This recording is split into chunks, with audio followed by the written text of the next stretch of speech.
Good evening, everyone. Thank you for coming this evening. Welcome to Picture This Gallery. Mark and I are thrilled to see you here. I am so pleased to introduce my friend Carla Golden. We've been friends for many years. Foodies, food aficionados, essential oils, and everything has kept us very connected over all of these years. And I'd like to introduce her to you this evening. Thank you very much. Thank you all for coming tonight. I'm Carla Golden.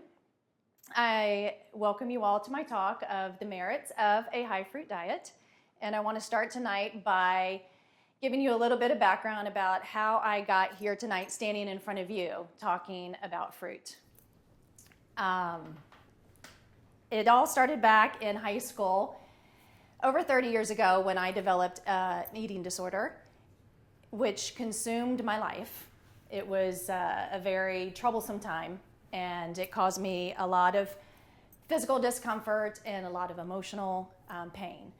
And finally, when I got the help that I needed, I was working with a doctor who put me on Prozac. And the Prozac worked an overnight miracle for me. Literally, the next day, I did not feel the urge to binge and purge. So the physical manifestation of my eating disorder was cured nearly instantly, for which I was very, very grateful. But I still had all the other parts to the eating disorder that I was working through. After about a year of being on Prozac, I decided that I did not want to be on a drug for any more time, let alone perhaps the rest of my life. I wanted to get to the core and the root of this situation to truly cure what had been haunting me. And so after about a year, I took myself off of Prozac without doctor supervision, which is not advised.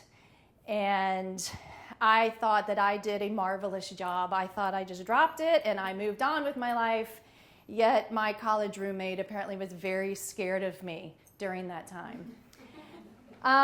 So I went through that period and I decided I just was going to commit to myself. I did not care what else was going on in my life. I was just going to eat whatever I wanted to eat. And naturally, because of my biochemistry, I was craving refined grains and sweet things. And so that's what I ate. And so that's what my body became to look like, a person who eats a lot of pasta and a lot of sweet things. And I was probably about 40 pounds heavier than I am now. But I felt like emotionally I was working through something very important, and I needed to allow myself that space.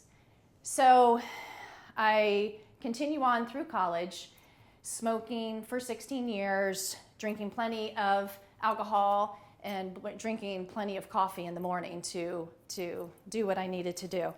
And of course, the average college diet of lots of pizza and ramen noodles and other cheap luxury foods like that. Actually, even Hamburger Helper with no hamburger. That was probably the bottom line. That was the bottom line. So I graduate from college, and I'm still struggling with finding this balance within myself and trying different things, trying to pay attention to different things. And, I was thinking of just what am I missing? What do I need to add? I wasn't really looking at what maybe I needed to kick out of my life. And so I felt the urge to binge and purge starting to creep back into my life. And that really scared me because I knew what a hellacious life that is to live. And I did not want to go back there. And so I was going to do anything that I could to keep those feelings and urges at bay.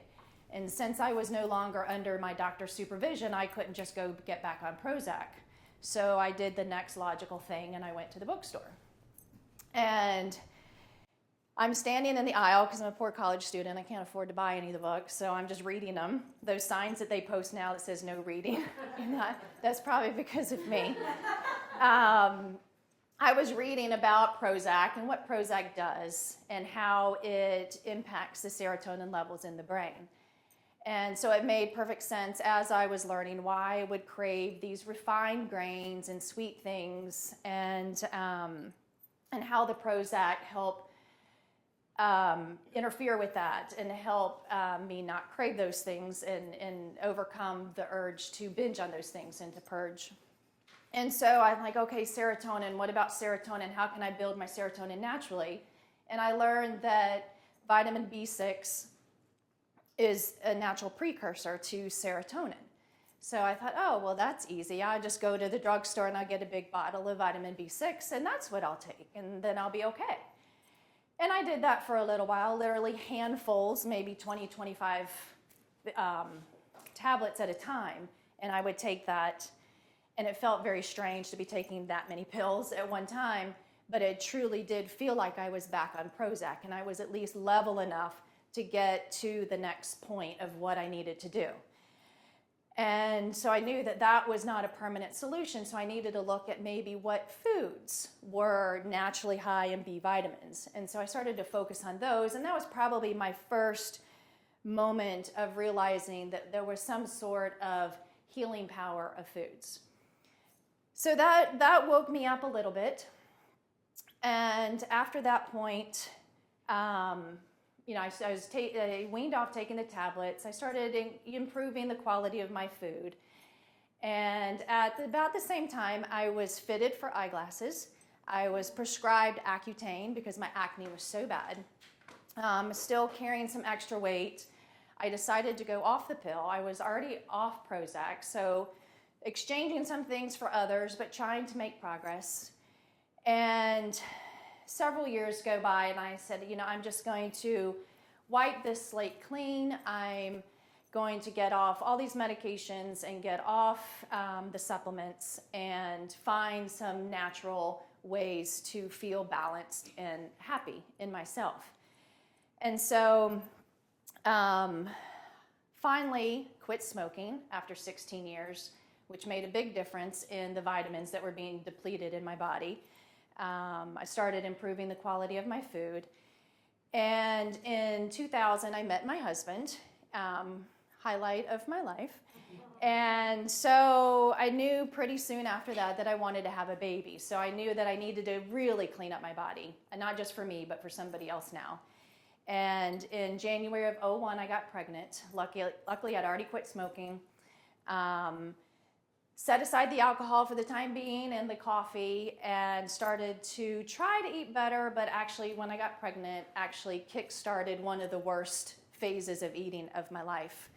I was very hypoglycemic prior to being pregnant, and the pregnancy did make the hypoglycemia much worse.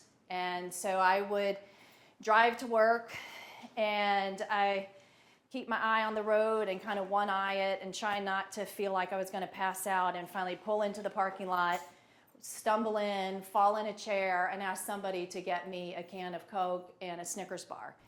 And so that's what I did for the first few months of my pregnancy.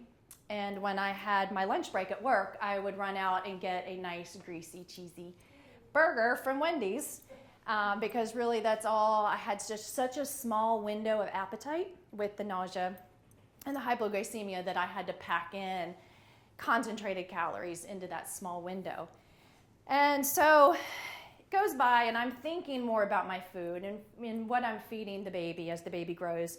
Baby shows up in October of 2001, and I nursed her for a couple of years. And then when she started eating solid food, that was the next pivotal point in my life as far as what food can do for a body. And I scrutinized everything that went in her mouth. And then it started to occur to me, if I'm paying this much attention to her food and what goes in her body, maybe I should look that way at my food and what goes in my body. And as she started eating more advanced foods and more similar foods, I would scrutinize it for the both of us or the three of us. And so then really kick-started this fascination with how different foods can impact us physically, emotionally, chemically. And so I kind of got on the health food bandwagon, and I got on it pretty hard. And when our daughter started school full-time, I went to massage school. I started hanging out with all these people eating really weird stuff. I mean, they were eating kale, and they were eating seaweed, and they were eating these spirulina energy cubes and crazy stuff that I had never heard of before. So I was introduced to all that. I embraced that. I discovered the health food store. So things were good. I opened my private massage practice in 2006. I started blogging about food in 2007. Some of you will remember onehealthygirl.com. And in 2008, I read this book, The Omnivore's Dilemma. I don't know how many of you have read this book. After reading this book, I went vegetarian. In 2009, I heard Dr. Will Tuttle speak, and he's the author of the World Peace Diet, and I went vegan in 2009. Later in 2009, I enrolled in the University of Natural Health to pursue degrees in holistic health and healing. And one of my textbooks that I read in 2012 was this book by Dr. Douglas Graham. I read it, like I said, 2012, 80-10-10, Dr. Douglas Graham. And after I read this book 2 years ago, I adopted a high-fruit diet. Obviously, the thread throughout my story is books, but very influenced by books. And what impressed me so much about Dr. Graham's book, 80-10-10, was the I don't even want to say argument, but the position he made for adopting a high-fruit diet.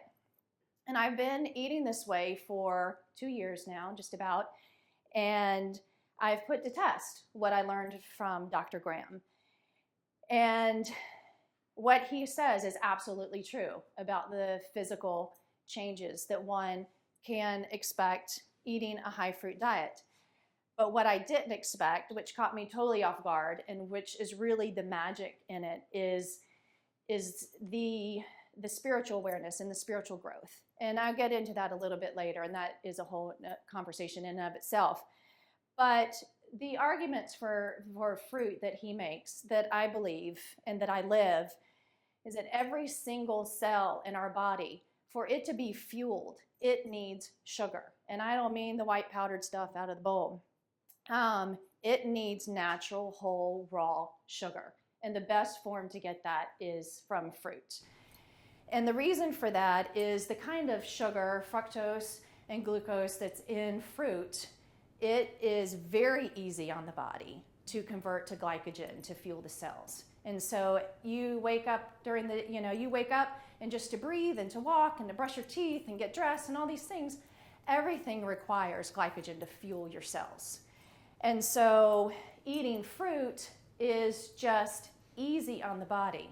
It is just a few metabolic steps from what your body needs. Whether you're eating protein or fat or carbohydrate, your body needs a source of sugar to fuel your cells. So I have been eating this way, and some of the changes that I have noticed, the mental clarity, the energy levels. I wake up in the morning and I am rested, and I go all day, and I don't have that 3 o'clock dip. The energy is steady and it's constant. I eat fruit during the day. In the evenings, I eat vegetables and plant fat because there are many merits to eating vegetables, but what vegetables don't offer is the natural sugar to fuel the cells.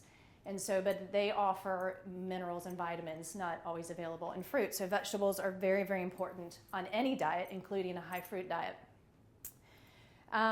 Some of the other issues brought up by Dr. Graham that were new to me are the length of our intestines, very long compared to true carnivores.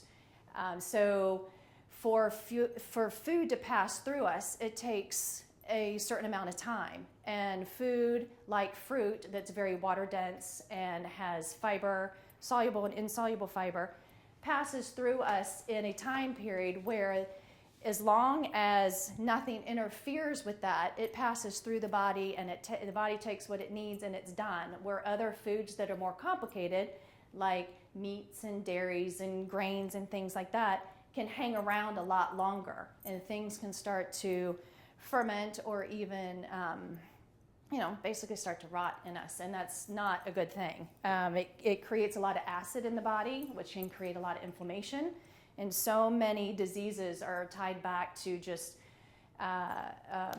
sources of inflammation. And fruit, you look at it, fruit for the most part, they're beautiful colors, they smell sweet, they're mostly hand-sized. And so ideally we would go out, to a tree or a bush or a vine, and we'd pick these beautiful, succulent, juicy, great smelling foods that are just the right size, and we have the right teeth to break their skin and to eat them. And as long as we don't have anything else complicating our digestive tract, the fruit digests very peacefully.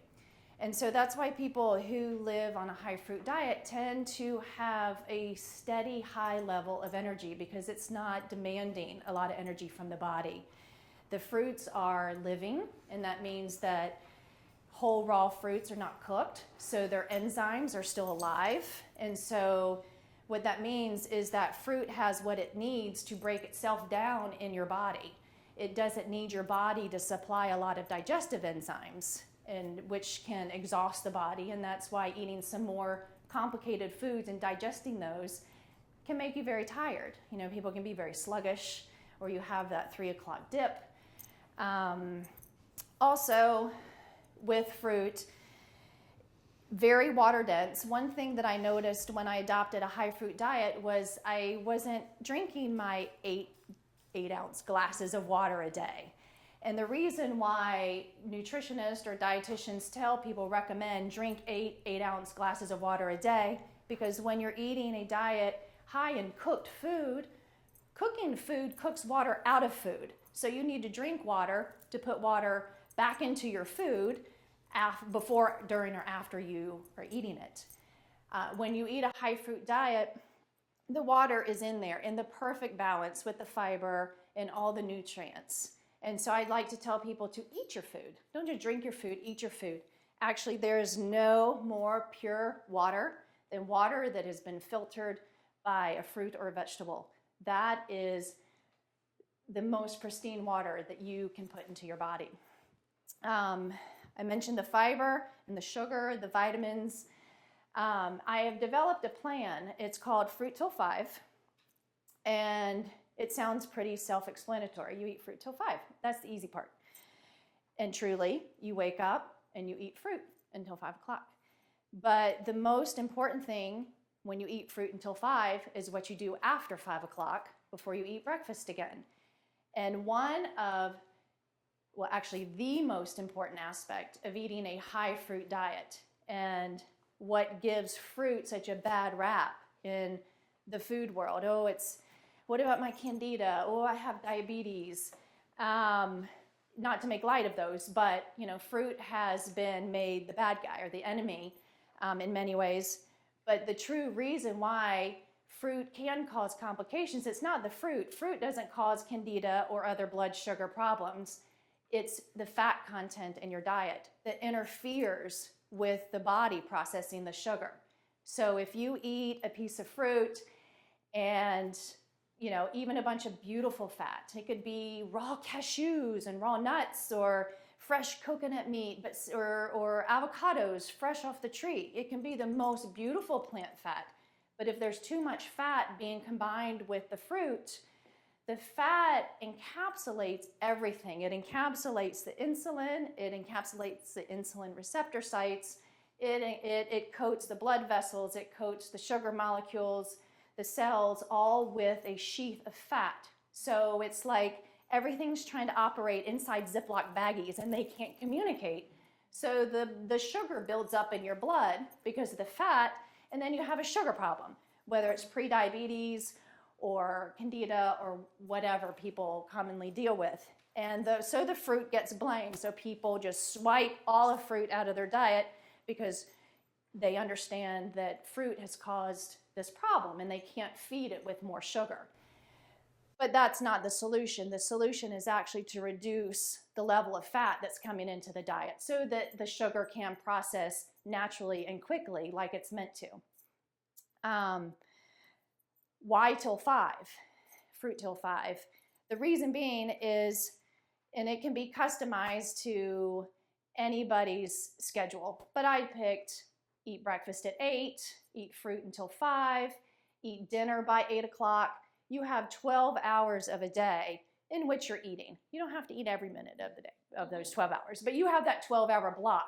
And then you have a 12-hour block of fasting, which is very important because before you start eating fruit again for breakfast, you want to have some natural fat. Ideally, you're sleeping most of those hours. So it's not like, waking fast where you're like, when can I eat next? You're sleeping away. And so we all naturally fast anyway when we're sleeping. And that's why the first meal of the day is called break the fast, breakfast. So it's something that we normally do, but when we do it more consciously and we do it for 12 hours, we might be sleeping 8 of those hours, and then 4 of those would be a waking fast. And that's so that the body has a full chance to fully metabolize the fats that have been eaten. So before you start into your fruit day, the fat has been taken care of and is out of the way, so you can introduce the sugar.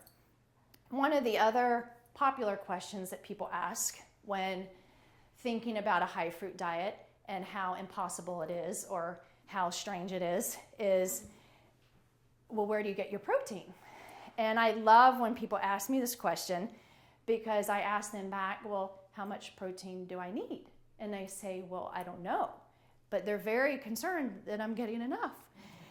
And which is nice, people care. But the truth is, we need much less protein than industry would have us believe. The numbers on Dr. Graham's book, 80-10-10, what they stand for is ideally, he believes that ideal human diet is 80% of the calories come from simple carbohydrates, which is raw whole fruit. So that's 80%. 10% comes from plant protein, 10% of calories. And then the other 10% of daily calories comes from plant fat. And so he's recommending just 10% of daily calories from protein. So if I eat 2,000 calories a day, that means 200 calories would come from plant protein, which is about half a cup of cashews. It's not much. And also what people don't realize is all fruits and vegetables have an amount of protein in them. Fruit typically, on average, is 4 to 8% by calories protein, and vegetables, on average, are 10 to 15% by calories protein. So even when you're eating your fruits and your vegetables, you're getting protein. So that's why the book is called 80-10-10. It's also called a low-fat, raw vegan diet.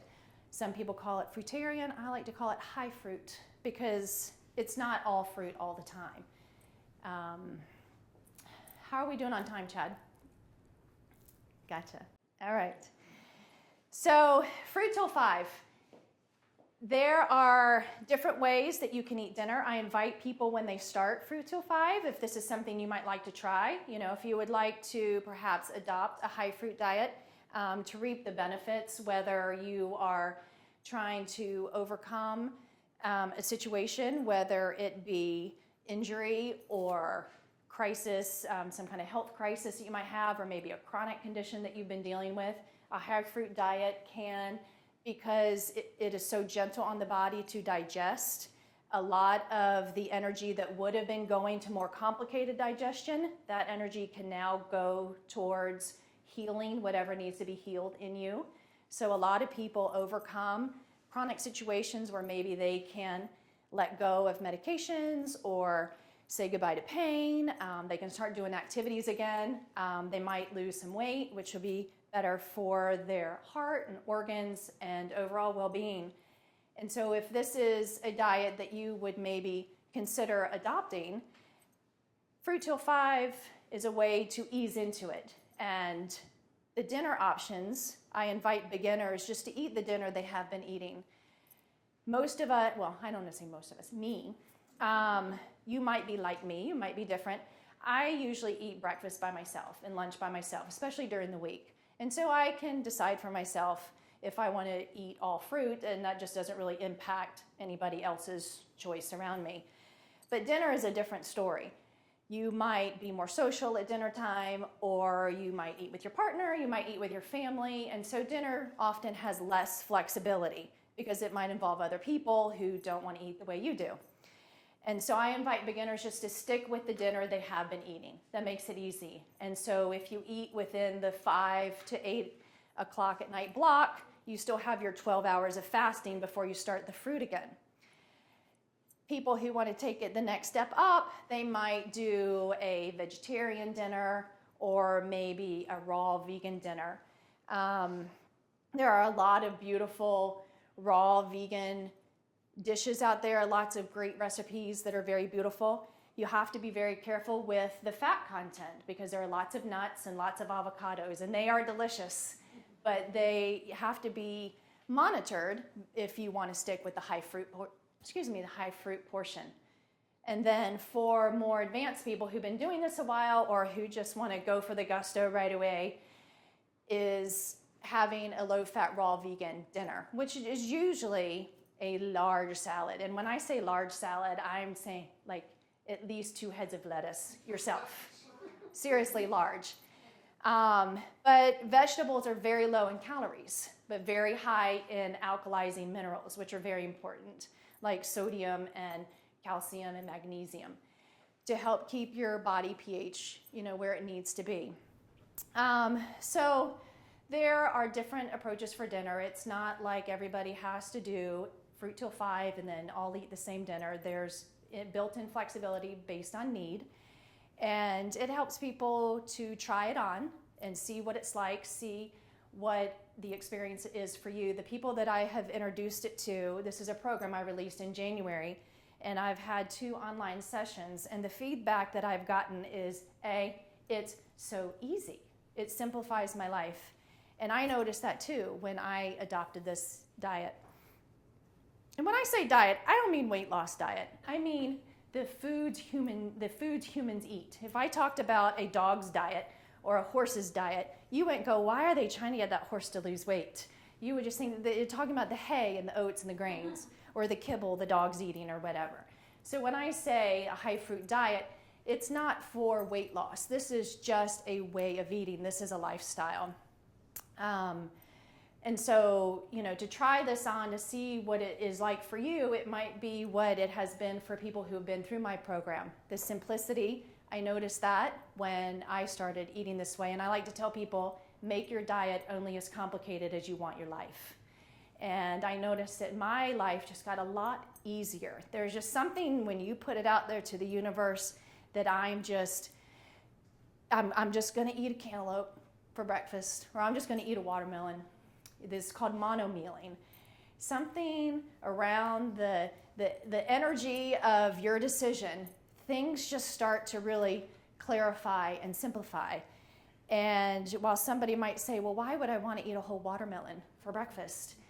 It's the most gentle thing you can do to your body to introduce one food, because it doesn't have to digest this and digest that, and over here, your body's got to supply different enzymes, and sometimes enzymes can cancel each other out.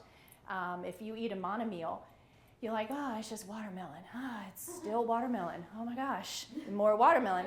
But after a while, you start to go, oh my gosh, there's so much here in this watermelon, that then the simple becomes very complex, and your taste buds really start to wake up to that same flavor, and you realize how much, what seemed to be kind of boring and monotonous then becomes, oh my gosh, I get to eat a whole watermelon, and there's a lot of excitement in there and a lot of complexity.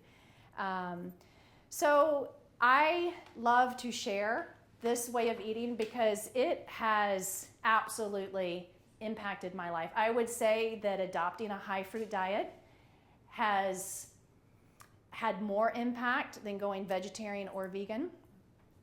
Those seemed pretty radical at the time to make those shifts. But choosing a high fruit diet has impacted me physically. But what has been most exciting is how it has impacted me emotionally and spiritually. I feel And I've had this echoed to me in the groups who have tried this, of how much more patience they have, how clear they are about their emotions.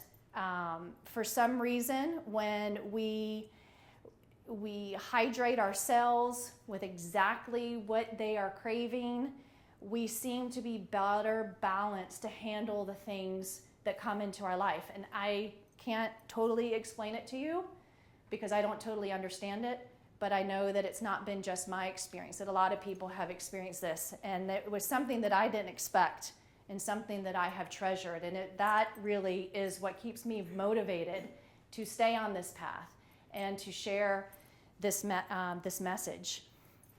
So I think that we are about time.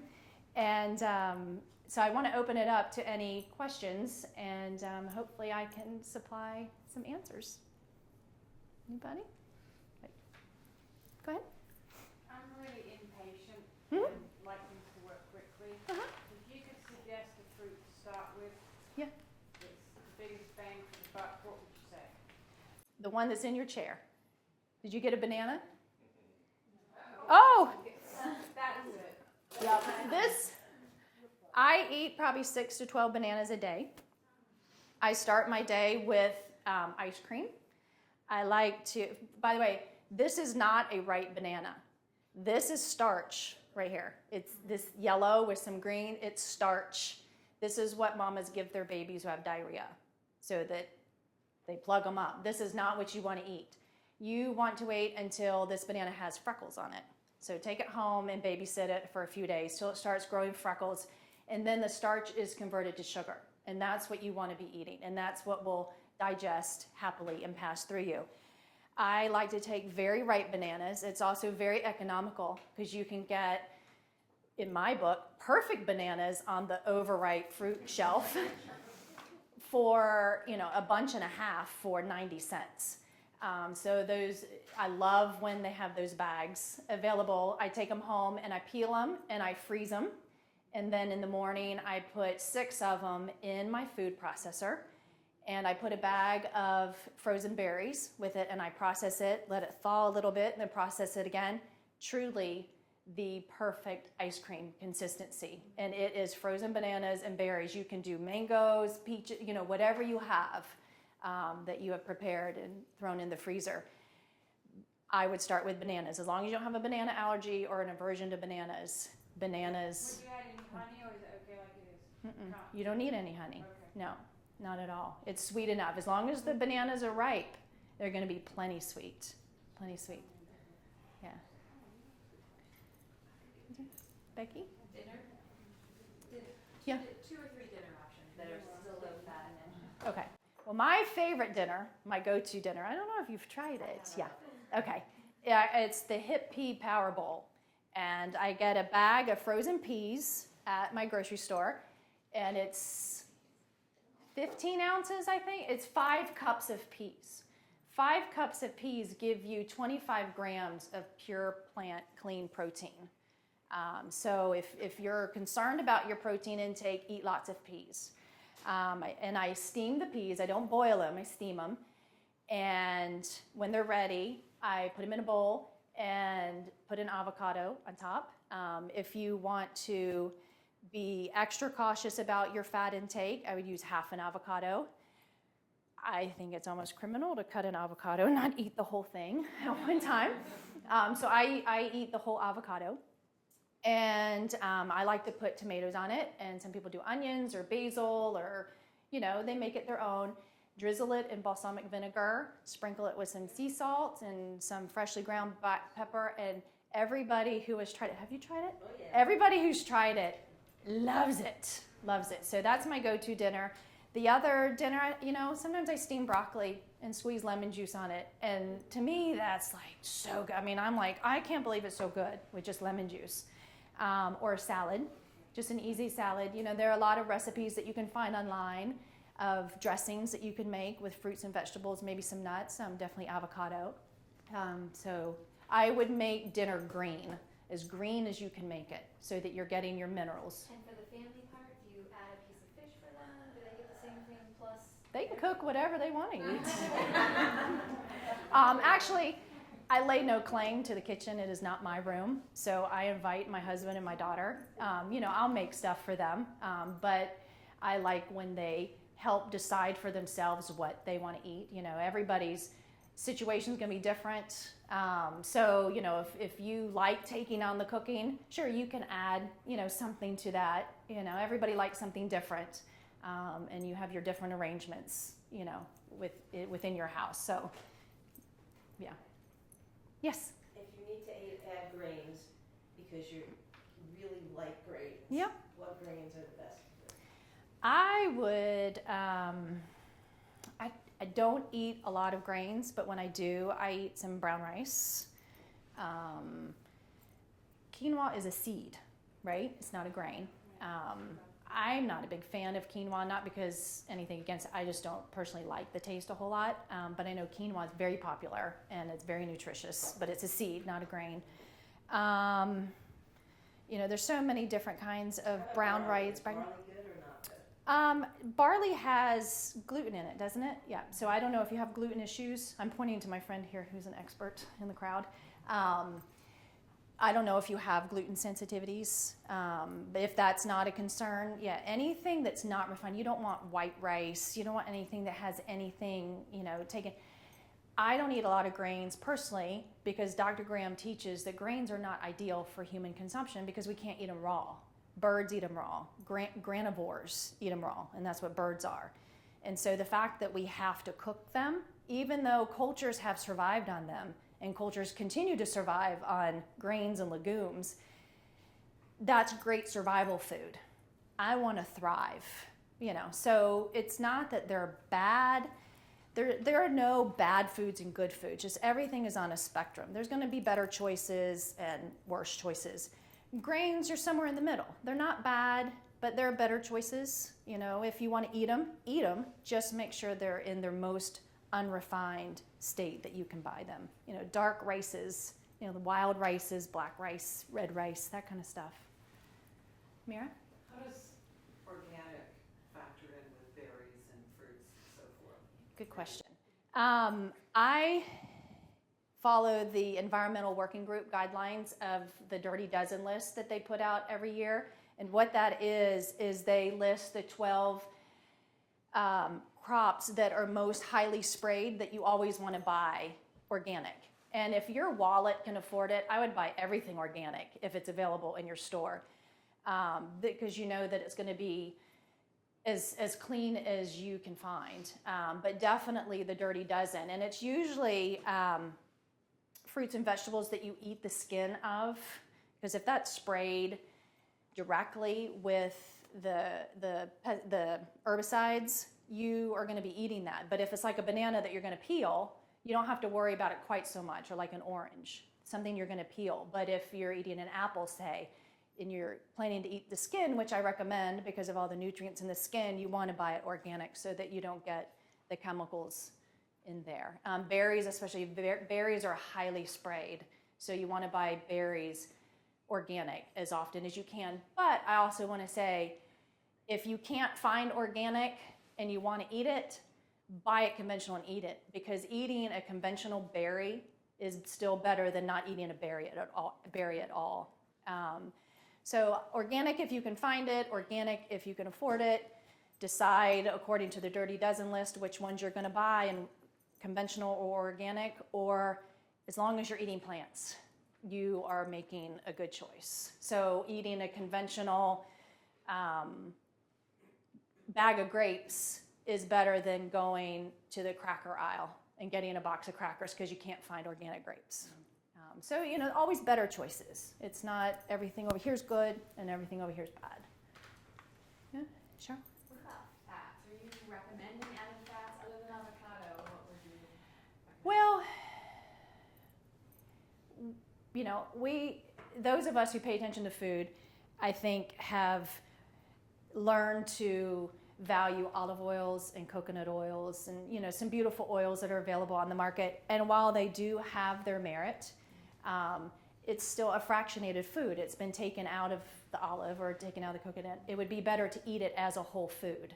You know, there are times where I drizzle avocado or olive oil on stuff. I mean, we go through plenty of olive oil at home. I live the high fruit diet about 80% of the time. On the weekends, I kick back a little bit and have a veggie burrito or Caesar salad or something. You know, and I'll use olive oil, or we use unrefined peanut oil to make popcorn at home. We're big fans of popcorn. So we've gotten away from using quite so much, but we still use it. But a whole plant food with the fat intact in the whole food is preferable. Mm-hmm. Sarah? You talked about how the fruit filters and gives us the perfect supply of water. Mhm. And evidently the tree does the filtering. We're not eating the filter with the fruit, luckily. But what are we going to do when we're going to go out with our friends and we want to have something to drink? And what should we be drinking even at home besides eating fruit? Well, I mean, drink water. Drink water. You know, I like to let my hair down and drink some sparkling water, you know, on a special occasion. I drink a lot of tea, but, you know, going out, if you know, it's sparkling water, or you can even get a splash of cranberry juice in it, or get some water, sparkling water, and squeeze a bunch of lime and lemon slices in there. There are ways to get around, you know, and make something kind of fruity and festive for yourself. And in warmer climates where we need to drink more? Yeah, I mean, definitely. If you're sweating more, you know, if you're releasing more water, add more water. Definitely. Definitely. Beryl? Hi, Rose. Hi. You mentioned to me we had a conversation about fruit. You told me anything that blossoms? Oh, yeah. Good point. Yeah. There are a lot of fruits that we actually commonly refer to as vegetables. Some of them we like tomatoes, we know. Avocado are fruit, obviously, but things like okra and bell peppers, cucumbers, squashes, eggplant, pumpkins, those are all fruits. Anything that comes through a flower is a fruit. So some people who say they're fruitarians, a lot of people go, that's oranges, apples, and bananas. Ugh, how boring. How can you live that life? But there are so many non-sweet fruits that we tend to refer to as vegetables that are actually fruit, that are considered within the fruitarian scope. So sweet fruits during the day until 5, and then the non-sweet fruits and vegetables at dinner time, because you can eat vegetables and non-sweet fruit during the day if you want. They mix fine with sweet fruits, but the thing is, you're not going to get the fuel because they don't have the natural sugar. And if you want to be, you know, going strong all day long, you want that sugar just pumping right into your cells, because you'll notice the difference. A lot of people try to eat a lot of vegetables during the day and they're tired. A, because they're chewing so much, and B, because there's no sugar. There's no sugar. So yes. If you want something sweet at night, Yeah. what do you do? Well, for me, I tell myself that once I've had some fat in the day, I'm done with sweet. So I've just trained myself to not want something sweet. But if I really, really had to have something, and I do this sometimes on the weekend where I just throw all caution to the wind and have more banana ice cream at night after dinner. I know, I'm a rebel. Date rolls are awesome. I don't know if you've seen the dry date rolls rolled in coconut, shredded coconut. They taste like candy bars, really. They are really good. No, you don't like those? No, okay. Other sweet things. I don't know if tea, or like sweetened with honey or something, if that would do it for you, you know, to get that. Or are you talking about like dessert? I mean, splurge and make. I would try to at least make something like a raw vegan sweet thing. Oh, chocolate pudding made out of avocados. Oh my gosh, look for like a raw vegan avocado chocolate pudding. If you make it and serve it to your family and you don't tell them what it is, they'll have no idea it's made out of avocado. The recipe I've used is avocados and some carob powder and some raw cacao powder, and blend it all together. It looks like dark chocolate mousse. Oh, and some raw agave.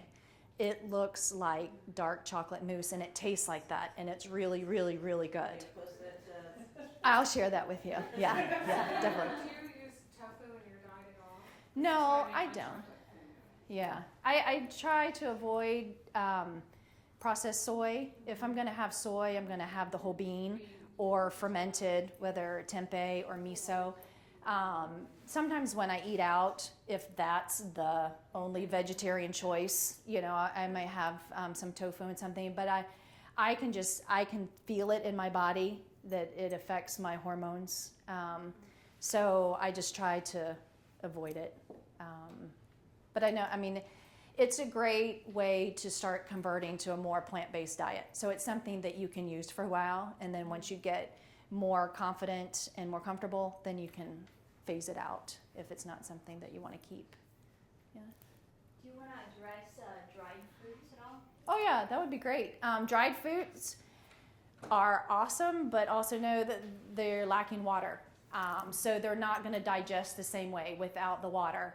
Then they're also going to stick to your teeth, and it can end up causing more dental problems with that sticky sugar sticking to your teeth. But without the water, they're just not going to digest the same. The whole raw food has the perfect mixture of the synergetic fruits water, fiber, and sugar for digestion. Oops. I just want to get back to avocados because I'm afraid I'm going to blow my friend up. Okay. Because you said it attaches to things.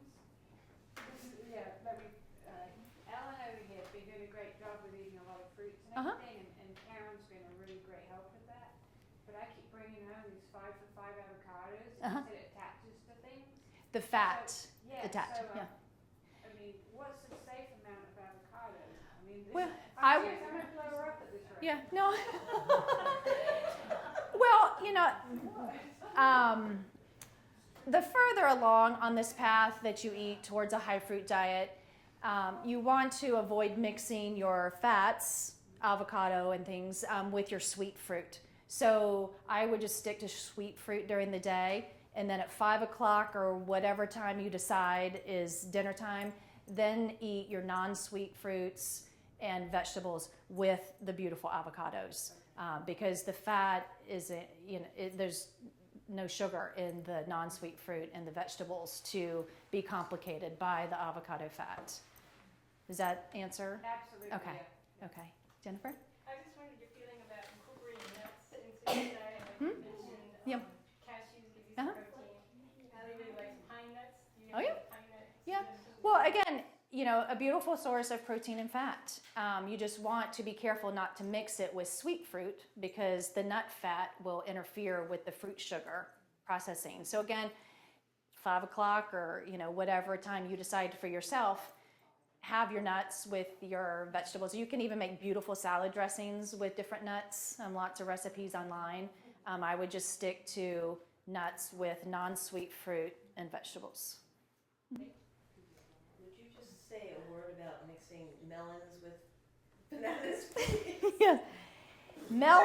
Melons are eat it alone or leave it alone. And the reason why is that melon meat digests so fast that if anything, even other fruits mix with melon, it can slow down the processing of the melon sugar, and the melon can start to ferment in your body. And so a lot of people say they get the burps or the gas, when they eat melon. And the reason is melon needs to absolutely be eaten alone. So eat it alone or leave it alone. Yeah, doesn't mix well. Yeah. Anybody else? These have been great questions. Yeah. Can you juice or blend your fruit?